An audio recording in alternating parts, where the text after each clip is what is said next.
அல்லாஹ்வுடைய தூதர் ஸல்லல்லாஹு அலைஹி வஸல்லம் சொன்னார்கள், நம்முடைய உள்ளங்களை நடுங்க வைக்கக்கூடிய செய்தி, காதுகளில் கேட்டு கடக்கக்கூடிய செய்தி அல்லாது. நாளை மறுமையில் அல்லாஹ்வின் சன்னிதானத்தில் இருந்து உங்களுடைய பாதங்களை நகட்டிவிட முடியாது இந்த கேள்விகளுக்கு பதில் சொல்லாமல். அல்லாஹ் 4 கேள்விகளை முன்வைப்பான்.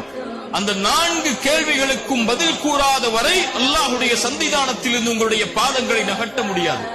அல்லாஹ் கேட்பான் நாளை மறுமையில், அல்லாஹ் உனக்கு கொடுத்த இந்த வாழ்வை எப்படி கழித்தாய்? அல்லாஹ் கேட்பான் நாளை மறுமையில், அல்லாஹ் கொடுத்த கல்வியை எந்த அளவு செயல்படுத்தினாய்? கற்றாய் என்று அல்லாஹ் கேட்பதில்லை, கற்ற கல்வியை எந்த அளவு செயல்படுத்தினாய்? அல்லாஹ் கேட்பான் மூன்றாவதாக, அல்லாஹ் வழங்கிய செல்வத்தை எப்படி சம்பாதித்தாய்? தனி கேள்வி அல்லாது, அதோடு இணைந்த கேள்வி, சம்பாதித்த செல்வத்தை எப்படி செலவழித்தாய்? அல்லாஹ் கேட்பான் அடுத்து, அல்லாஹ் கொடுத்த உடல் வலிமையை எப்படி பயன்படுத்தினாய் என்று. இந்த அல்லாஹ்வுடைய தூதர் ஸல்லல்லாஹு அலைஹி வஸல்லம் அவர்கள் சொன்னார்.